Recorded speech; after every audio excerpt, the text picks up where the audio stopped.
My body's ability to run faster at the same heart rate has drastically improved. How do I know? I tested it, then I did 3 months of zone 2 cardio only, and then I tested it again. And don't worry, you don't need expensive equipment, you don't need to go to a lab. These are simple tests that you can do. Here are my results. But before we talk about the results, you need to understand a little bit about heart rate zones. Why? Because heart rate zones are the key that will give you the ability to run at the correct intensity so that you can get the benefits you want, so that you can run faster at the same heart rate. The two zones that we're interested in are zone 1 and zone 2. Now, everyone talks about zone 2 and nobody really talks about zone 1, but both are critically important. Why? Because the body can do a ton of volume at zones 1 and zone 2. And when we're not used to running, which a lot of people aren't used to running, we can do even more volume at zone 1 than zone 2. But what does all of this mean?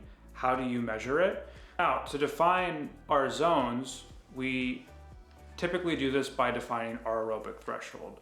Our aerobic threshold is an area where our blood lactate starts to rise. You don't need to know about any of that.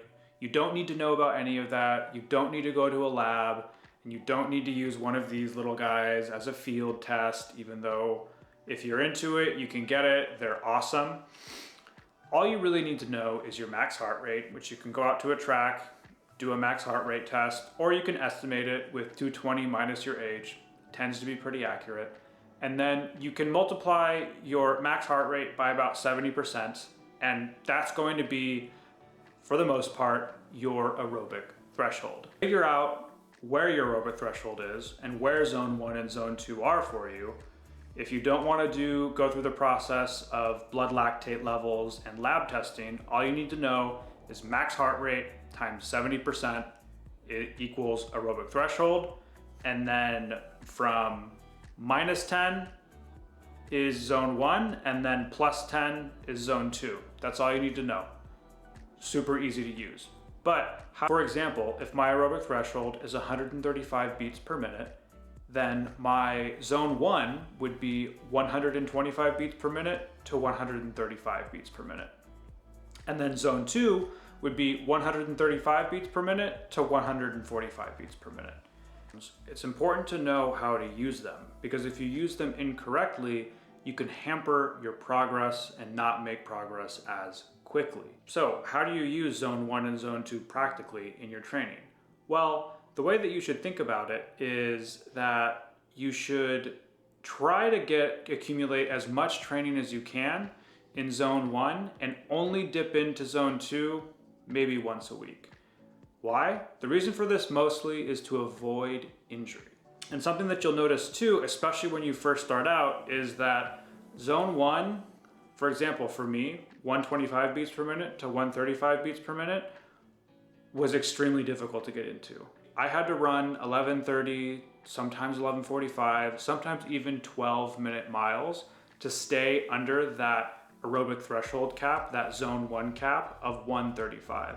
It's really important that you do this, because if you accumulate a lot of volume at below aerobic threshold, what you get is a large signal to the body to create more mitochondria and to be able to tolerate running at that level. Something that you might find is you're actually not able to get into zone 1 when you're running. Your heart rate immediately starts spiking, and that's where walking and run walking comes in handy super well.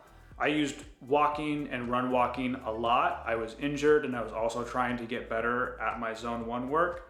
And what I would do is I would run for a couple minutes and then I would walk for a couple of minutes. Sometimes I would only run for 30 seconds and then I would walk 90 seconds.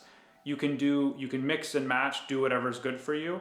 So now I'm gonna give you 4 different tips that I used to make sure that I was doing my zone 1, zone 2 training properly. The first thing that I used every single day is one of these. This is a Polar H10. It is a heart rate strap with a little pod that clicks into these things here. And it is It uses these little electrodes to measure your heart rate. It's the most accurate kind of heart rate monitor that is around. These sort of wrist-based ones aren't very accurate. For example, when I go for my runs, I turn this off actually. I turn the wrist-based heart rate monitor off in favor of having the chest one be the only one that could transmit any data to my watch so that I have an accurate read of my heart rate. And then the other tip that I would give too is a little bit humbling. You're gonna have to walk. If you want to get into running shape, part of that is doing your zone 1 training. You're gonna have to run slow. I, for example, when I first started this journey, had to run at a pace of maybe 11:45 minutes per mile, all the way up to 12 minutes per mile. But now I'm down to 9:20, 9:30 minutes per mile, sometimes even lower than that. And that's really exciting for me. But I had to put in the hard work of, if my heart rate got too high, if I hit that aerobic threshold cap of 135 for myself, then what I had to do was start walking. And that's all it was. The other thing that I used quite a bit was the bike. The bike is super useful because it's easier to have a lower heart rate when we are biking. And then finally, what I used a lot beyond just running or like walking when I was running is that I would go just for walks. Walks are going to improve your fitness if you go for a 2-3 hour walk, or some people like to call it a hike. Final thing that I did was I did a lot of hiking.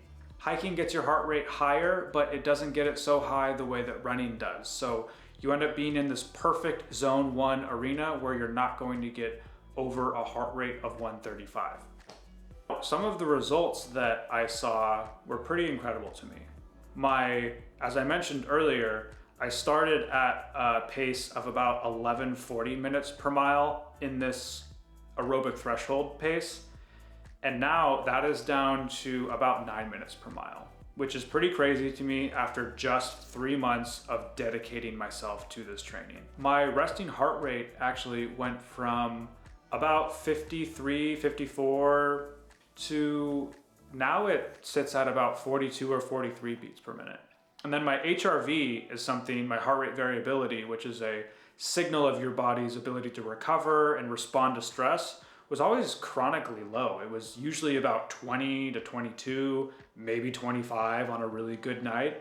And now my heart rate variability is anywhere from 44 to sometimes 50 or even 55, which is insane. My heart rate variability has literally doubled, meaning that I'm less stressed and I'm able to respond to the work that I'm placing my body under much better. My Oura Ring used to tell me all the time that I was very restless in my sleep. Since I started this training, that has gone away. It says that my restfulness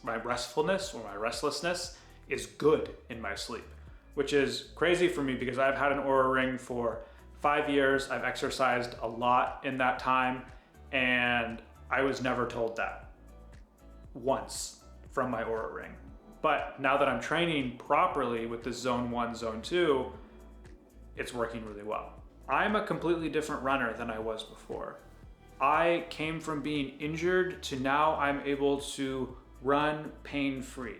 I promise it will pay off. You just have to stick with it. And after the first month, you will be able to run, not as fast as you want, but you'll be able to run under that aerobic threshold.